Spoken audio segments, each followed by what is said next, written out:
Welcome back to my podcast.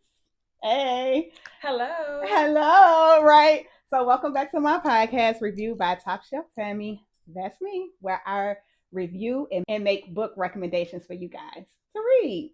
As you can see, I have a guest today. I'm super excited. So am I. I know, So right? am I. Girl Look, power and whatnot. look, okay? Look. Okay. So my guest today is Elise, and I'm going to have Elise introduce herself. Hi, you all. So, my name again is Elise. I am the CEO of New Vision Era, which is an umbrella brand in which I do quite a few things, offer quite a few services. I do my NVE client service consulting, where I actually consult different businesses, ideally small Black owned. Okay. And I work with the staff and I help them because you know how many times have we been to a restaurant or somewhere and the service was subpar, right? And we be Y'all like, we gotta ain't be coming back no more. exactly right. So that's what I'm here to help with. I am currently working on my third book in my financial literacy series. I run a youth mentoring program. Okay. I actually teach. I work with disadvantaged youth. I do community work with the violence interrupters. I do a lot. Hell yeah, she say she the CEO, she the boss, she's all that mogul mommy. Okay. Yeah. I mean, and look, thinking back to like where we met, right? So we came a long way, baby. Exactly. We came a long way. Y'all, look, let me tell you because Tammie, it's like, so, we could lose touch and everything, but like Tammie is one of the people that, okay, so she called and said, okay, well, she was, she wanted a guest. I was like, absolutely. Period. Because I was like, she killing it. Period. Okay. Period. Thank you. Come on. Period. And then I wanted a guest, and I was like, Elise is that girl. Elise is doing a million things. Somebody to be proud to say I'm her friend because she's such a boss like myself. So, you got to align yourself with I mean, seriously. No, seriously. Yeah. Literally. Absolutely. I'm like, you surround yourself by bosses because one of the biggest things, it was like, what did they always say? It was like birds of a feather flock together. That is true. Like the iron shopper iron Absolutely. one. I like that one. So yeah, because birds of the feather could go either way. It could. But when you talk about business, I do feel like when you surround yourself by certain people, it does bring you up and help elevate you to that level when you see examples like, I need to do better for myself. So I like that one better. Okay. Yes. So all right. So y'all already know we don't do anything but read books around here. So we're gonna learn a little bit about Elise and then we're gonna jump into this book. Okay. And then we're gonna keep it moving. So how we do it around here. So I have already did the review for this book. So this is the questions and discussion episode. Okay. This is the questions and discussion episode. But we are going to learn a little bit more about Elise before we take her book recommendations. So I got a couple questions to ask you, Brian. Okay. All righty. So you already introduced yourself to us. And you everything you do, but how did you get started? And let's pick a couple of them. The ones you want to tell us about. Okay. Well, number one, being laid off is like the first thing, right? Because it's like, when you working for somebody else and you often you kind of get comfortable in the role in which you in, and it's like you get to this point where you think this sense of complacency where I'm doing my job, well, they're not gonna get rid of me, and the next thing you know, they get rid of you. And of course, it's always at the most inconvenient time. Absolutely. Even if it's a door that because I'm a true believer that doors close on you for your protection. Right? Okay. But in that moment, it doesn't feel like that. So one thing I always told myself is that I will never not be okay if something should ever happen. I would never put myself in that position again to depend on somebody. Exactly. You got to make it for yourself. Exactly. True entrepreneurship. So it's like, right. And that's the thing. So then you start thinking about your talents. And so another thing that a lot of people do is like they get to a point when in business, why do we create these businesses? Because we see that there's a problem and it's something that we want to solve. And what we have is the solution to the problem. Absolutely. Right? Yeah. So, like I said, with the client consultant, I launched it a few years ago and I got dismayed because I didn't have enough Black folks that were open to me working with them. It'd be like that. Right. It'd be like that. So when I decided to relaunch it, after a lot of people that yelled at me was like, baby, because there were white folks and I was like, why do you need me? Like, you need me and I want to work with them.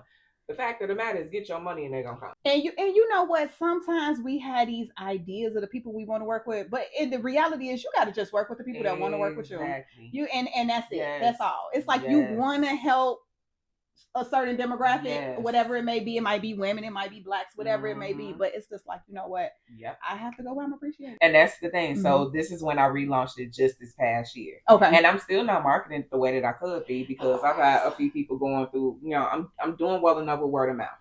Right. Okay. So it's like I got 2 clients that I'm working with right now.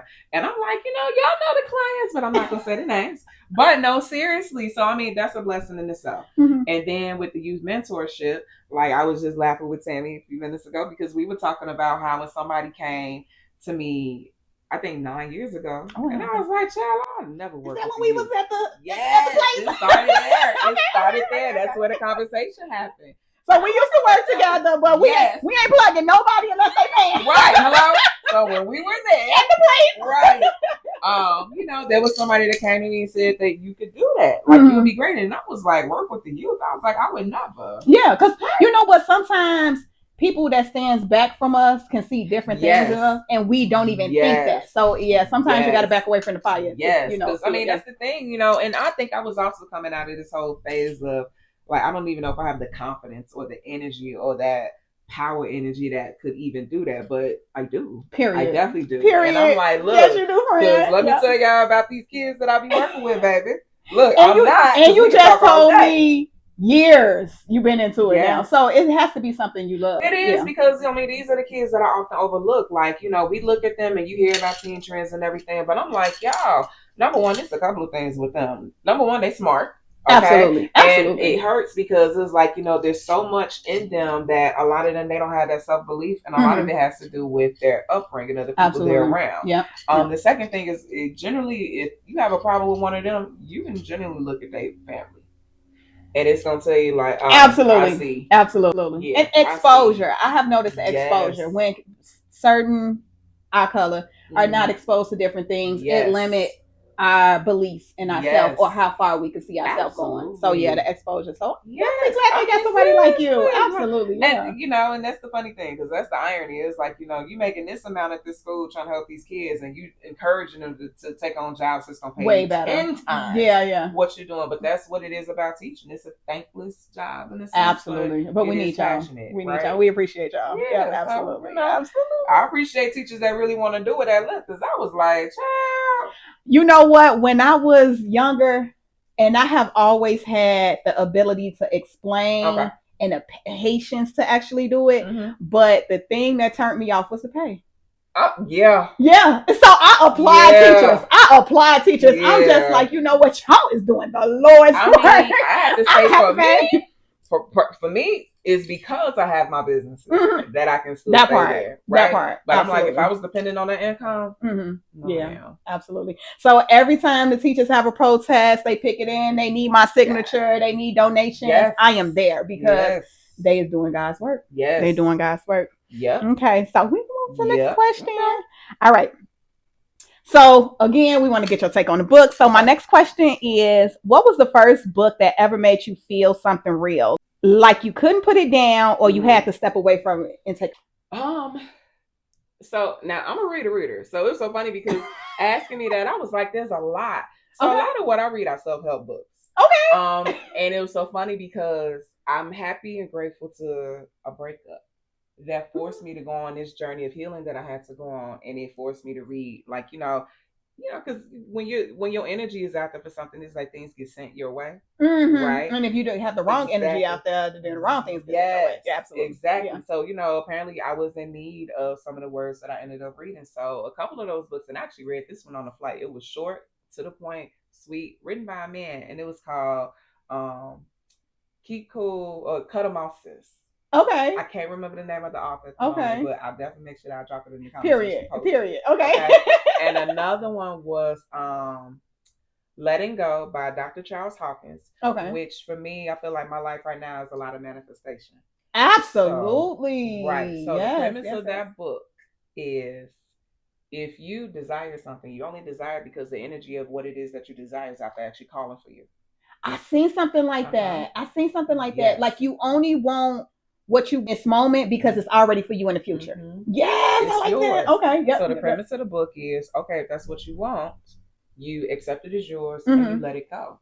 So it's like literally where I live now, the vehicle that I'm driving, like the things that I have, even like the other stuff that I was telling you about, like are things that I manifested and let go. Yes. So that's why I'm so confident in what's coming. So you're gonna have to definitely give me the links to the self-help books because I don't know. I think I'll be picking the wrong ones. They all help in some way. I mean, no, listen, I'll be snoozing. I can't finish. I have not finished no self-help books. But you give me these urban romance books, and I'm like, can't put it in.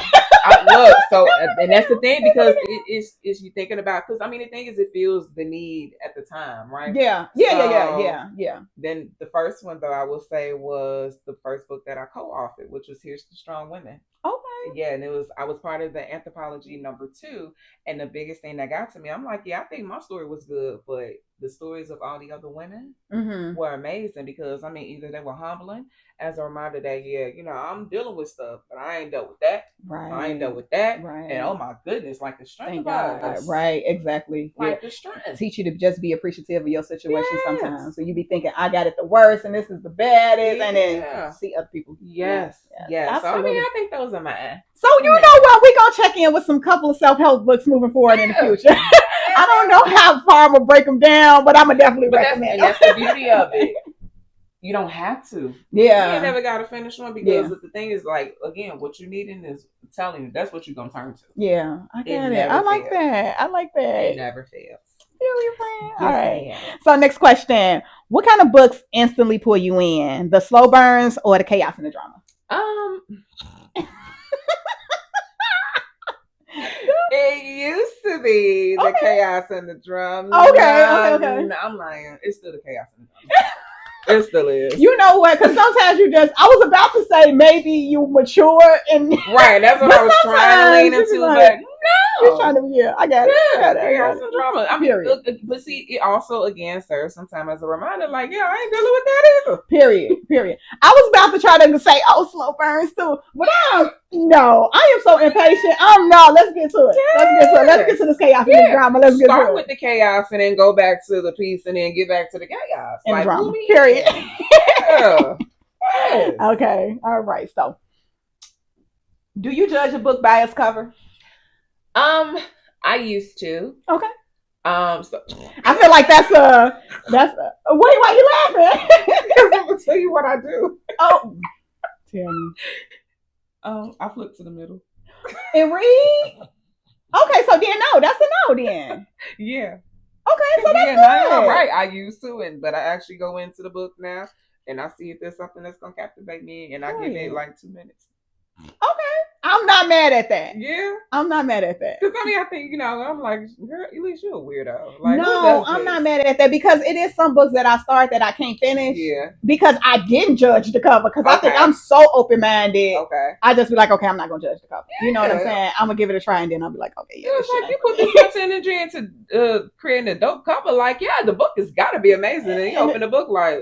Yeah. Okay. I'll take that. Okay. So, a couple more questions. All right. What is a book, line, or quote that has stuck with you during the years? One of the, it was actually the name of the book. The Mountain is You.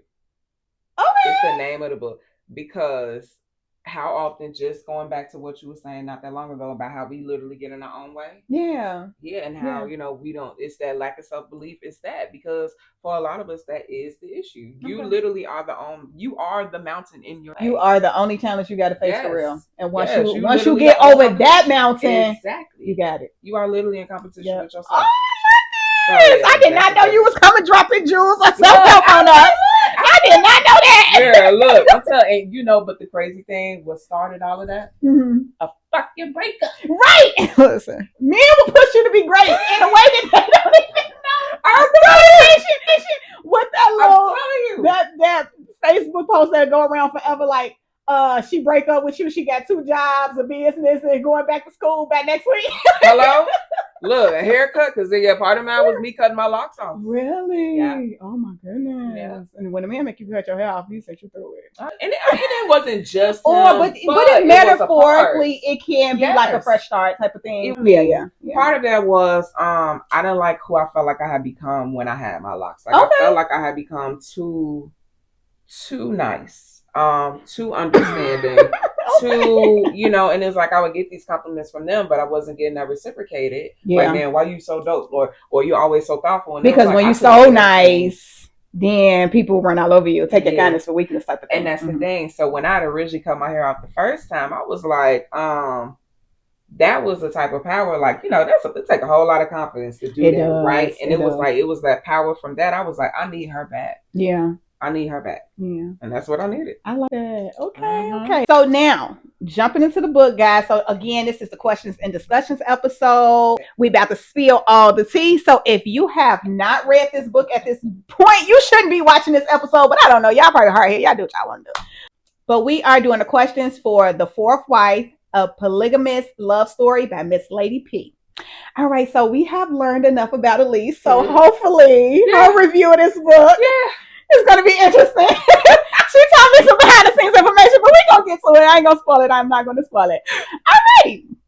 So then my first question, no. You know what? Let me reintroduce you guys to the story again. So we have Chevy. This is going to be our female love interest. Yep. We have Champ. That is going to be our male love interest. He is the one in a poly relationship. He has 3 wives, and then We're going to get into the book now. Okay. All right. So we're reading just the title in the book. Do you think you could be a poly wife? No. And I've been asked. I've been asked. Well, okay, so why don't you think you could be a poly wife? I've shared everything my entire life. I don't want to share my man. That is a good answer. Right. I don't like. I have shared everything. No. That is a good answer. You know what? So it was a reality star who was like, yeah, I was in a poly relationship, and that made me. I was like, can I be in a poly relationship? And I think I was like, kind of, sort of saying I could. My issue is not sharing a man. I think it would probably be dope to be like, you cook, you clean. Because I feel like I'm not the traditional woman. I want to go out and make my money. So if I could have somebody at home cooking and cleaning, well, let me take that back. I think it is the sharing the man part. That's the part I don't want to do. No, so it's interesting because, so I know people that are in the poly lifestyle. Okay. You know, so it's not something that's so taboo to me. I've been asked, for me personally, it can definitely be done. And it's so funny because it goes back to the conversation about, is monogamy a real thing for us, or was it something that was just created by Western civilization? Right. And so you have a lot of people right now where the debate is that we're not supposed to be monogamous. Right. But again, when I was we probably gonna have to get a man here next time. Get this take. So, but I know a lot of my male friends, they say they want to be monogamous, and I see examples of people in those relationships and everything. So I do feel like it's a live for every pot. I'm like, what's for you is for you. Yeah. But be honest though. Like, if you really feel like you don't want to be with one person, then be honest. Yeah, be honest. It's cool. Absolutely. You know, you got plenty of people out here right now that's cool with. So just find them. But I'm telling you, I'm monogamous. Leave me alone. Period. Look at all the cameras when I say that. Leave me alone. I want monogamy. Absolutely. I don't listen, but I'm so sold on this. Somebody come clean our house and cook. Give me a maid. Give me a maid. I told you my friend calls he's a helpmate. They're looking for a helpmate. And I'm for real, y'all. Like, if y'all, I know somebody that's looking. Y'all is not about to pay me. We just pushing mercy over here.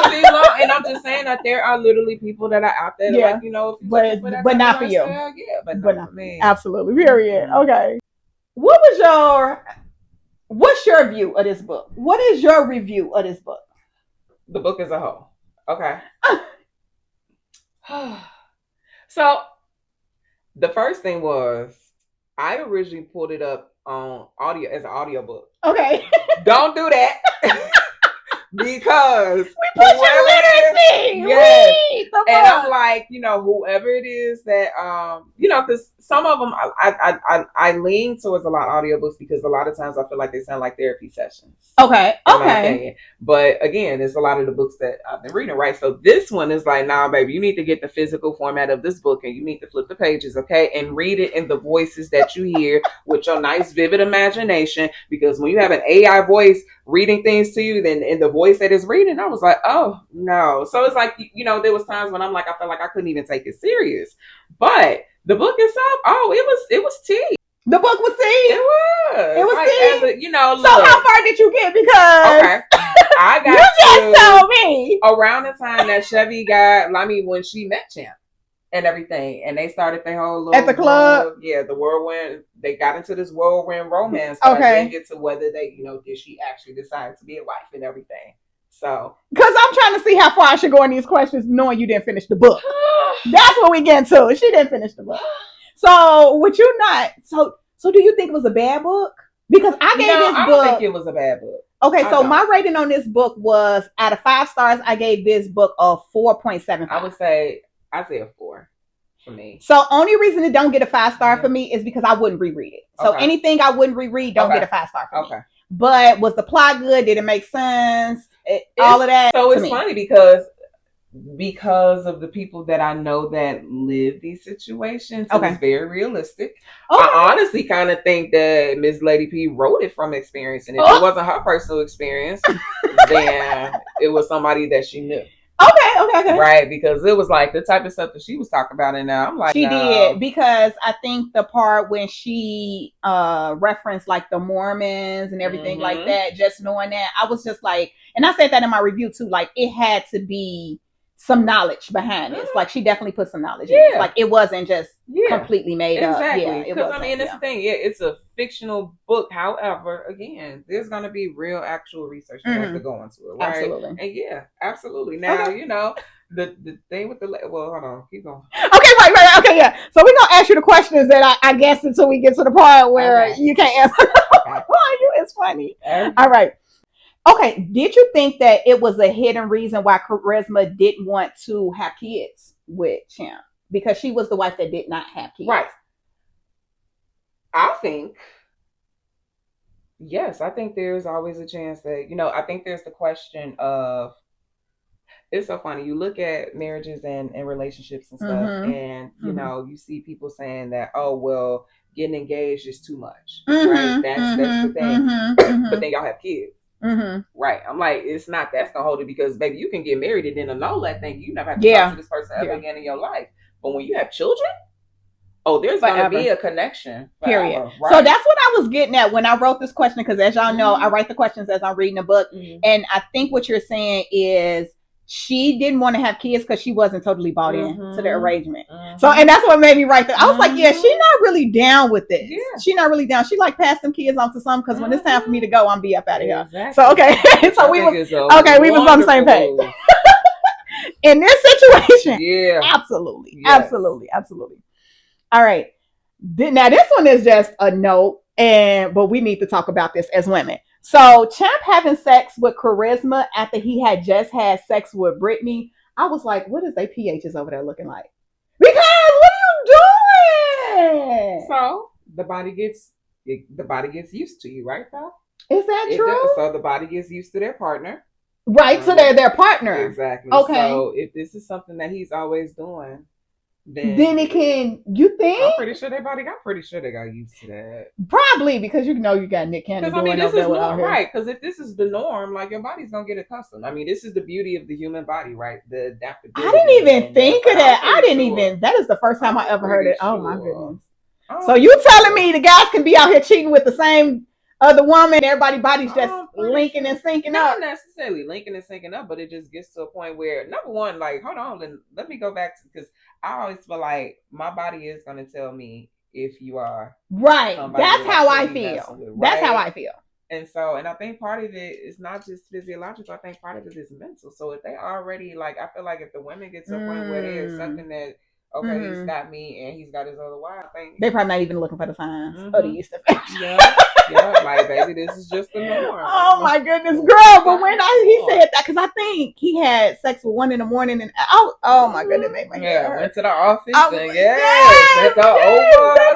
I said, oh my God. I'm pretty sure he ain't washed not a dick in between. I think he probably washed in between, but it's still the fact that it's like you got 3 women and the way that he was giving everybody sex to take care.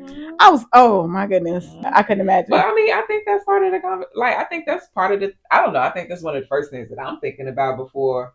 Like even when I was asked, I was like, "Oh, so you gonna be sleeping with me?" And no, absolutely, yeah, that's a lot. That's a lot. That's a lot. Okay, next question. All right. So Champ still choosing to entertain / sleep with other women outside of the relationship. Like piece of shit. Because did I say that out loud? Piece of shit. Because you got 3 wives. These women is giving you all this free range to do whatever, and you're still not satisfied. That's why I think I think the poly to a certain extent is bullshit. Because it's just like, when do you stop with the wives? When do you stop with the roaming and the looking of the eyes and everything like that? Like, it's bullshit. So I agree. Yeah. I agree. I think I have one that I feel is a little worse than poly. What is that one? It's those ethical non-monogamous relationships, because your wife has accepted that you're going to be sleeping with other people, although she's saying that she's not. So only one person get the. I mean, technically, yeah, it could be both of them, but generally the ones that I'm made familiar with, the wives ain't doing it. It's them. I just feel like we just then ventured into a time and a place where people just then made up whatever. Girl, the bar is in hell for some things, right? And y'all, it's in hell. Do you feel like it's a confidence thing? Or like a that's one of the questions. We'll table that. Yeah, we're gonna come back to that one.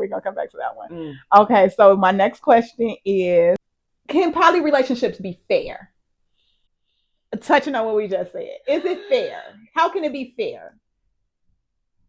The only way that I think that it can be fair is if you are literally fulfilling the needs of every woman. Okay. So financially, she's taken care of. She wants to be taken care of. Sexually, mentally, emotionally, and everything. Is she spoiled? But then, do you really think that the men have the capability to please 3? I don't. Exactly. I don't. Because listen, I be thinking like, women, we be giving men hell. And I would say that I'm on the men's side with that. I feel like women, we are very complicated. We are very emotional. We are needy. We do all of that.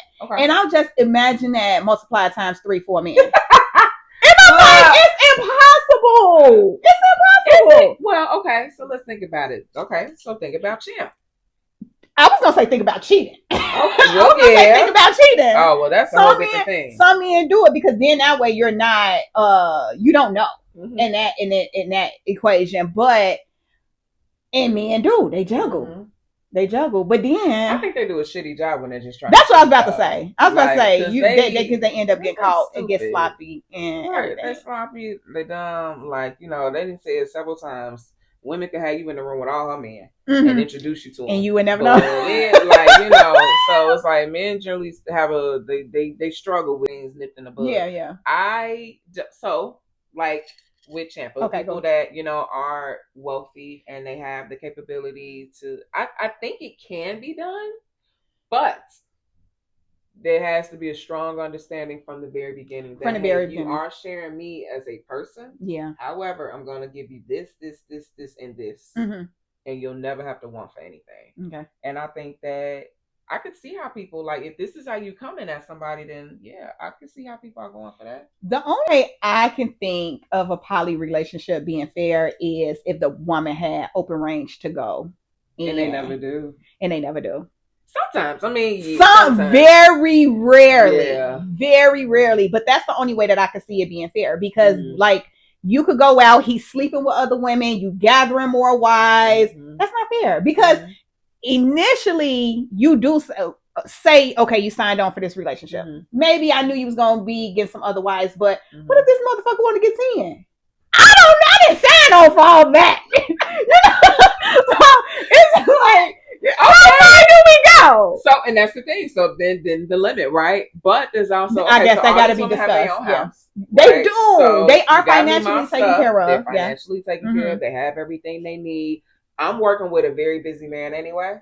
So I already know that there's going to be the lacking time. So for a lot of people, one man and one woman. Exactly. Okay. So even then, it's like, are you filling in those gaps with the other things that I want? Right. I just don't see it. Am I traveling? Am I? So I try to think that I'm open and I can understand it if you are getting all your other needs met. I get that. But I just feel like at the end of the day, mentally, emotionally, that support is not going to be for met. Me, it's no. It's absolutely, because you can financially support everybody. You can get them kids and maybe take them dates. But what if that's that night that I done just had a bad day and I need you to lay up with me and you talking about, no, it's the other white night? Yeah. No. Yeah. No. Yeah. So, it's like, I think they try to create this system, and the question is, does the system actually work? Yeah. And you got to be very understanding, I guess, or selfless. Lonely, but why would you? I don't know, because I don't know. Look, exactly. Right now, where I keep hearing, I keep seeing examples about how for a lot of people the bar is in hell right now, and I'm like, you remember that list that I wrote you? Oh yeah. And you said, Tammie said, you probably gonna need some cats. Right? Yeah. Baby. You know what though? But that actually made me say, and like I just said, iron sharpen iron, that actually made me say, you know what? I'm gonna write me a motherfucking list too. Cause you gotta know what you want. Yes. And I think 85% of what I wrote on there is just a good person. Like I wrote most of the stuff on, because I wrote that list in like 5 minutes. And I wrote that, and I'm like, most of this I feel like is me, right? And I don't know if you remember the guy I was dating at the time, and he found the list and he couldn't I didn't want to be with him. He was like, I don't understand why you don't want to be with me, because he was crying. And because he checked a lot of boxes on the list. He checked a lot of the boxes on the list. So he felt it, but you didn't feel it. Well, so there's a few things that I've learned since then. Okay. So again, you create this list, and based on what I'm seeing, what I'm hearing, I'm like, baby, y'all can give me the cats. Like if I have friends telling me it's like, damn, you want all of that in one man, like loyalty and honesty and stuff like that is too much for one person. Like those things is crazy to me. But right? You know what?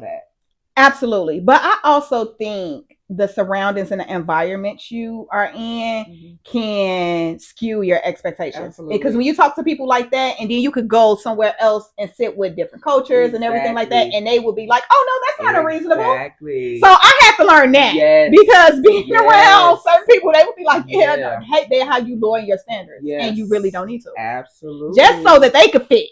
Absolutely. Yeah. And that was part of baby, look, let me tell you, okay? I know. Yes. I know. But seriously, like we absolutely But the list is the list, and it was listen. And I absolutely started to be like, let me make a list. Yeah. Let me manifest some of these things, because it wasn't a bad idea. Yeah. But see, then when I felt like I met the person I felt that manifested most of the qualities on that list, I then realized that ended up being quantity over quality, because the three main things I needed from him were the things that I was not getting. Oh man. Yeah. Okay, so you gotta have certain realistic expectations for the list. Or just like the discernment, right? Yeah. So it's things like communication and the big ones. Like those are the non-negotiables on the list. Right. That's gotta be the non-negotiables. And those are the three things that this person didn't have. Yeah. I was like, so yeah. You gotta, I feel like dating today too, you gotta have a list, because when you go on that first date, it's easy to check off a lot of stuff, and you can be like, am I wasting my time or not? You know what I'm saying? So when you don't got a guide, sometimes you just having fun, and then you look up a year later and like, what the hell? I didn't waste time. Let me just fall asleep and wake up here and see what we got. Period. Okay. All right. Oh, this is a good question, because we didn't talk about him. They all good. I know, right? Look. So who did you like better? Did you like Champ or his brother Casanova better? You didn't like Casanova? Champ. I felt like Champ was honest. I only like Casanova better because I feel like he was getting out of the poly life. He was trying to be more monogamous, and I liked that. That was more honorable to me, because I feel like the poly thing is selfish. Yeah. So yeah, I was. And that's the thing. I don't remember why he got involved in the first place. Oh, they grew up. Right. Their dad was poly. So they grew up poly. And so Champ decided to stick with the lifestyle. And his brother married and had multiple wives, and then he figured out, like, I didn't like this. So then he went. But it was a little sticky getting out of. And I think that's where you said he wasn't honest, but eventually he get it right. And I think that's the thing. Like, the question is, what is it? Okay, so you got these wives and everything. You know, when do you realize that, oh yeah, this isn't for me? Like, how many lives do you impact before you decide, like, oh yeah, this ain't for me? No. You know what? I don't judge from the brothers because Champ definitely impacted a lot of lives. But I think sometimes certain people, when you grow up seeing a certain thing, they don't even ask themselves that question. It's just like, this is the way of life, and I'm gonna make it work. They don't even self-check. You know what I'm saying? So I think it was good that Casanova actually was like, hey, this is not for me and the women. You know what I'm saying? So I like him a little bit better. I mean, okay. Yes. I'm winning you over. I would, okay. Still saying his name, but I'm like, wait, you don't like the name? Girl, she went crazy with these C names. Like, every character was a C name. Yeah, I was like, Casanova. I think that was cute. I said that whole ass nigga. All right. I was like, oh my goodness. Like, I think Casanova was cute. I think he could have had a nickname. Yeah. But the author went crazy with the C names. Everybody had a C name except for Champ's kid. That's the thing. Like, it's like, the more I think about it, it's like, what's his name? An oxymoron. Where, like, Casanova is always known as a ladies' man and everything. But he's doing the opposite. Then you decide to walk away that's cute. from the man. I like that. Okay. So I was like, okay, I see what you did, lady. Period. All right, so next question. It's good. I know, right? All right, you like that? We're gonna have you back for self-help books. I got back for self-help books. Okay. So the next question stems from, did you get to the part where Champ kind of sort of introduced Chevy to Charisma, but she kind of found out, and then she get pissed and she cheat? Okay, so let me tell you what happened then. Let me tell you. So makes sense. I like him because I like Charisma. Oh, I kind of was petty. I mean, she was petty as hell. She wasn't. No, that Jerrica was the one for me. The number one. Number two. Charisma was number one. Jerrica was number two, and then Brittany was number three. Okay. So eventually they get married. I'm not gonna tell, and I'm not telling you either. Okay. So they get married. Okay, so they get married, but he does not consult the other wives. Now, Charisma is the number one wife. She's supposed to be consulting on all things. Business, everything. Yes. He did not. He exactly. That you know what I'm saying? Back to what I was talking about. Yep. Exactly. Oh, so she don't know? Exactly. Oh, then it's not happening. Oh, Chevy was like, fuck them bitches. Well, of course she did. Right. Because he came in like a knight in shining armor. Like, he came in when she really needed. And you hit the nail on the head, because that's one of the words used in some of my questions. So, Charisma found out. She walks up on them doing a business transaction, because she's supposed to know about the business transaction as well. He ain't tell her about that. She like, who is you? I'm Charisma. She like, I'm Mrs. Denali. And Charisma say, you marry her? And he say, yeah. So she end up getting some get back. And that's got to be like the biggest slap in the face. Like, number one, I'm the number one wife, and then you bring in these other ones, and I played a part in consumption and all of this stuff. Like, I always knew, but you don't tell me about this one? Yep. So now, that in itself is the bigger problem. Yep. Because why wouldn't you tell me? Like, are you trying to replace me? So you felt like she was cool to get her get back? Yeah, it might. So it's funny because I don't advocate for that. Like, do you get to get back? I don't. So I don't actually. I'm very big on, like, you can't act right, then I'm gonna walk away. Matter of fact, my absence gonna hurt worse. I ran into one of my exes the other day. But had one of my friends out. He was like, "Yeah, she the one who got away." Like, I'm tired of being the one who got away. Act like you know what you got when you have. Period. So, but I hear this include a lot with my mentees and stuff. Like, the thought process is always tit for tat, and I'm like, baby, the best thing that you can do is when someone act right is to leave their ass. Yep. They gonna feel it harder. Yeah. And I also feel like I'm not with the get back, because ain't nobody getting no cat they didn't earn just because somebody else pissed me off. Right. Right. So I don't be with the get back either. Not at all. Not at all. Oh my goodness. All right. Well, the last question of this part is: did you see the ending coming? But you didn't finish. No. And it's so funny because I laughed because I was like, I'm just gonna skip to that part. So I know for sure. Oh, you should have. You should have did that. I thought about doing it because that's another thing that I will do at times. Because this is a series, like, so this is a. I feel like if you would have skipped to the end and you would have seen the red part too. Because that's literally what has gotten me. TV shows, like some shows, that's literally how I've had to start watching in the end or in the middle. They do get you back to the beginning. They get you like season 6. Right. And you be like, you know what? I want to know the history. That is actually what happened to me. It was literally one show. Yeah. Season 6. I walked in on one day and I was like, what's this? Now, Pop's been trying to get me watch this for years. I'm like, I ain't watching that shit. Then I walk in on the right episode and I'm like, okay, let me watch it from the beginning. Right. I'm gonna need to start this. Yeah, indeed. Yep. So yeah. So yeah, I feel like you should have read the ending. Okay. So with that, wait. Okay, can I guess? Okay, go ahead. Chevy didn't stay. You would never guess the ending to this book. No. No. Oh, but so it's not the true ending. So I feel like I could tell. Okay. You want me to tell? Yes. So do you remember during the book? Chevy said that her boyfriend died. Mm-hmm. Yeah, it was, yeah. Yeah. So this end up. Okay, go ahead. You want to guess now? No, go ahead. Why you laughing? Hold on, Chad. Okay. Go ahead. No, tell me your guess. What you think? This nigga. He comes back from the dead.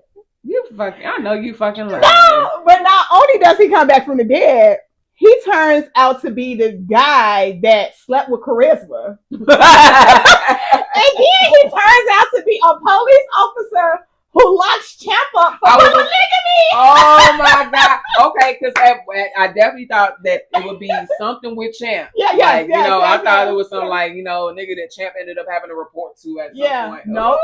Lock Champ ass up for polygamy. And then Chevy fancy like, oh my God, what was his name? Dollar. So how did he? He caught them because Champ liked to have sex at work. So him and Chevy was having sex at work, and he busts in to arrest him.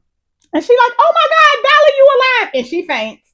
But yes, and then this ends up being the one that Charisma cheated with. Girl. And then we goes into book 2. But since of course you did not read it. One.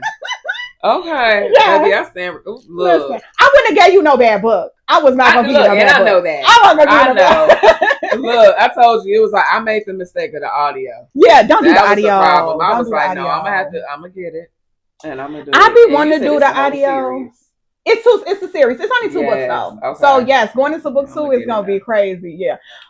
Yeah. So I definitely feel like go ahead pick back up. Right. Bring me back for book 2. Yeah. I'll be ready. Oh no, buddy, we're done with this series. We're done.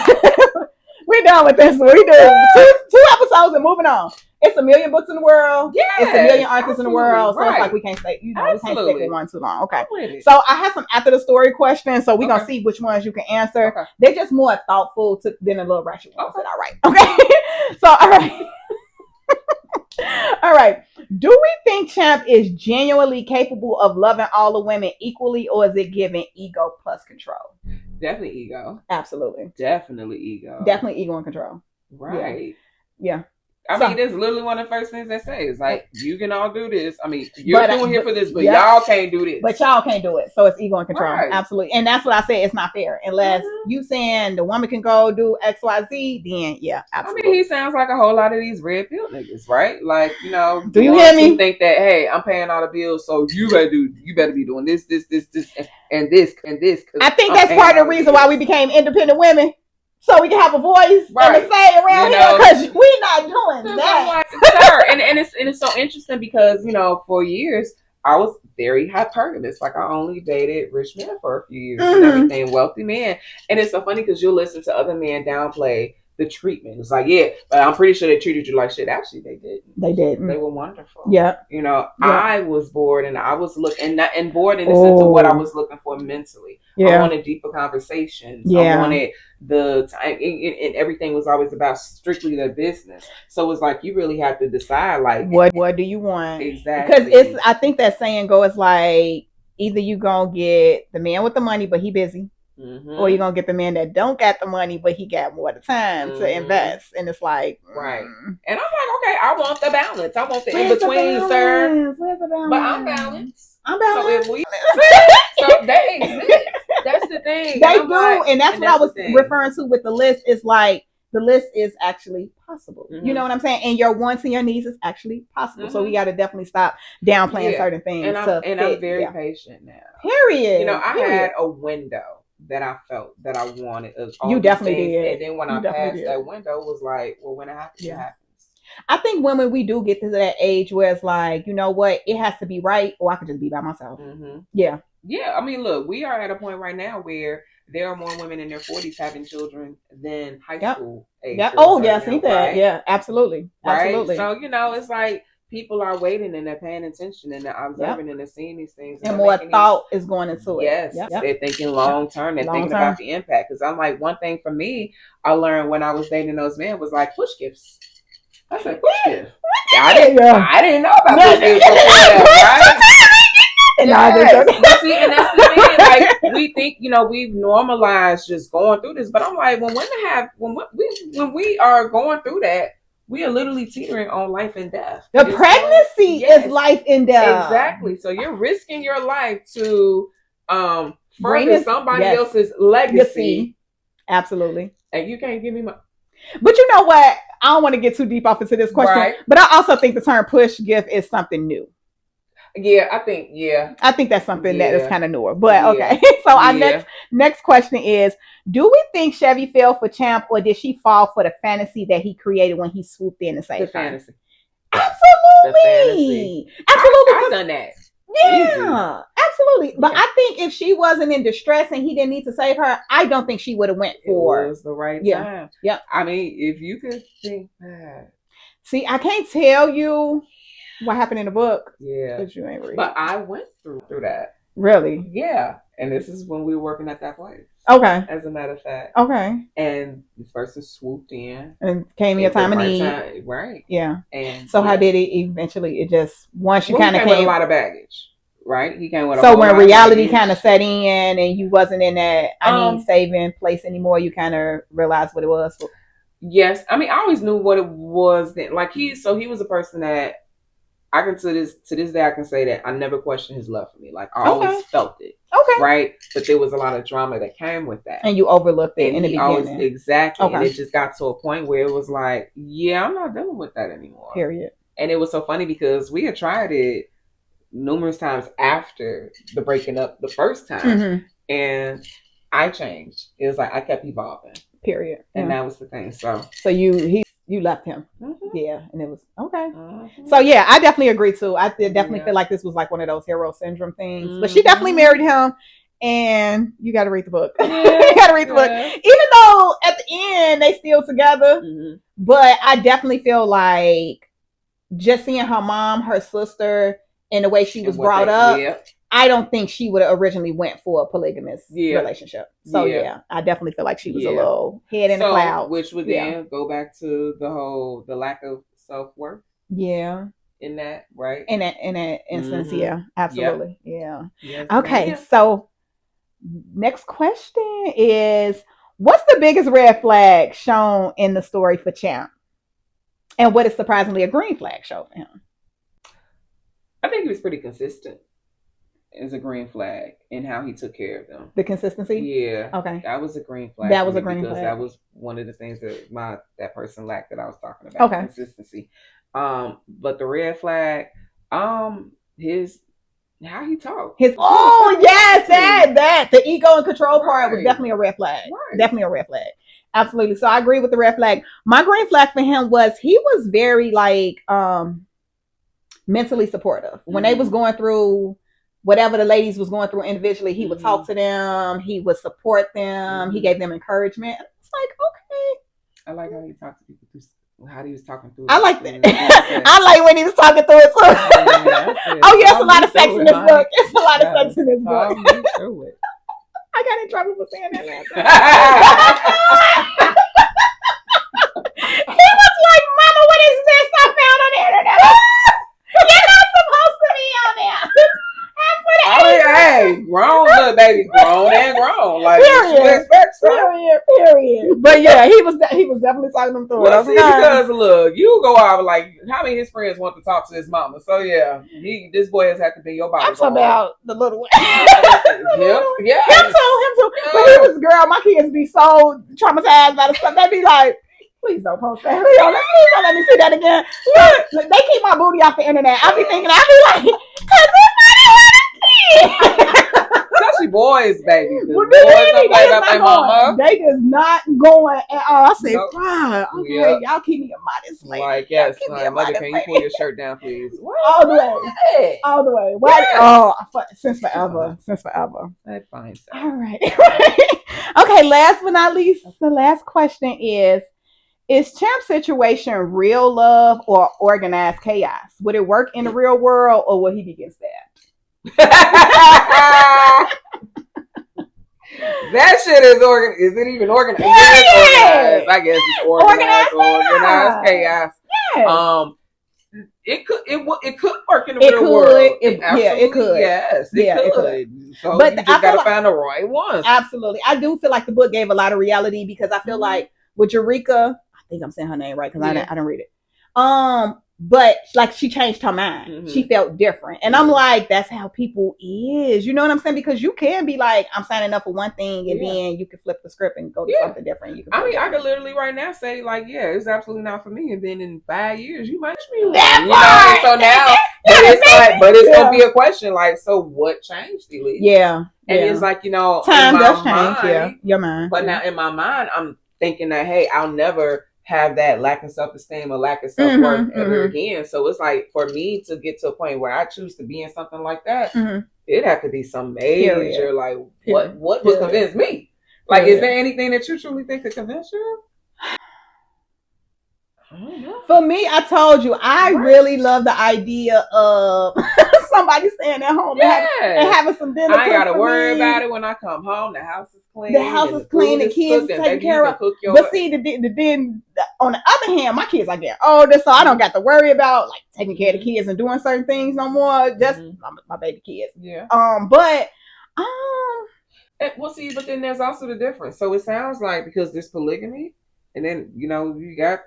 Because sister wives, I feel like there's a bit of a difference, right? Because generally, I feel like most times I've seen things with sister wives, they've been in the same dwelling. Yeah, I did see that before, so that was a little different. That everybody was separate. Exactly. Yeah. So he's got 4 separate wives, which are leading 4 separate lives, and they didn't get along for real. So for some, right, a little bit necessary, like only for what was necessary, right? 2 of them was having sex with each other, but yeah. Yeah, right, just like somebody else, you sure you ain't don't know what? No, right. But so it's like I feel like, but even then again, sister wives is like you are living in that same household, and y'all. I'm not sharing my man. I feel like once I am super like in love, I am attached. I always say like. I'm not insecure, but I'm jealous. And it's a difference. You know what I'm saying? Yeah. Like, I know I'm the shit, but I don't want nobody playing with my toys, okay? I don't share my toys. Yes. So, I don't think I could do it. That's my dick. That's it. Okay.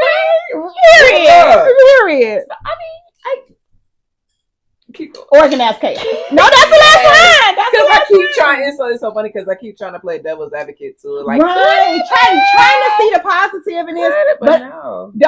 Like I said, the only way I could see for somebody else, not me, this being fair is if the woman had the same perks as the man. Yeah, that's when anything always rules me in men dynamics is when the woman does not have the same perks as the man. Yeah. That's what loses me. So we have an open relationship. You still gonna spoil me and do all the things that I need you to do. Yeah. And be okay when I'm getting it from somebody. That part. And maybe I might marry him too. Maybe he might live in when you over there. But then it gets to the point where it's like, now we just openly dating again. You know what I'm saying? Like, where then the lines blur. Because, like, what did you say with this new concept relationship? Yeah, it's like it feels like it may have come from, like, just this Western, but you're talking about the ethical non-monogamous. Yes.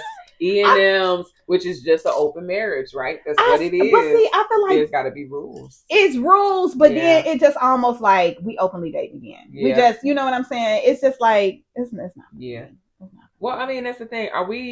So why are they open though? Is it just to fulfill sexual desires?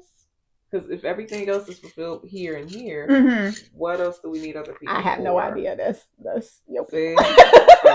Man, maybe we're gonna have a round table on that one or something on different type of relationships. Because I'm gonna have to do my research on that one. I never heard of that before. You just explained it to me tonight. I only heard it like literally in the last 2 years. I'm like, but like I said, it just starts to muddy the waters, and it just seemed like we're just openly dating again.